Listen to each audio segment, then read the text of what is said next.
থানা থেকে লুট হওয়া 15% অস্ত্র ও 30% গুলি এখনও উদ্ধার হয়নি। নির্বাচনের আগে এসব অস্ত্রের পাশাপাশি অবৈধ অস্ত্র উদ্ধার জরুরি, এমন কথা বলেছেন নির্বাচন কমিশনার আবুল ফজল মোহাম্মদ সানাউল্লাহ।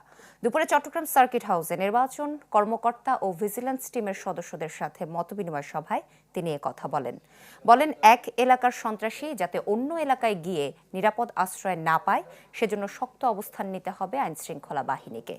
নির্বাচন কমিশনার বলেন, অতীতের দুর্নাম ঘুচিয়ে এবার অবশ্যই ভালো নির্বাচন করতে হবে।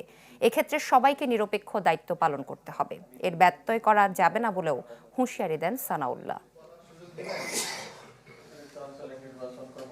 এই নির্বাচনের সাথে আমাদের সবার ভাবমূর্তি জড়িত। আমি যখন ভাবমূর্তির কথা বলছি তখন আমি বলছি ভাবমূর্তি পুনরুদ্ধার জড়িত, কারণ আমাদের সবারই ভাবমূর্তি উপর্যুপরি খারাপ নির্বাচনের কারণে ভুলুণ্ঠিত হয়েছে। তো আমাদেরকে দেখিয়ে দিতে হবে যে আমরা যখন নিরপেক্ষভাবে কাজ করতে পারি, স্বাধীনভাবে কাজ করতে পারি, তখন সত্যিকার অর্থেই আমরা সুন্দর সুষ্ঠু নির্বাচন অনুষ্ঠান করতে পারি।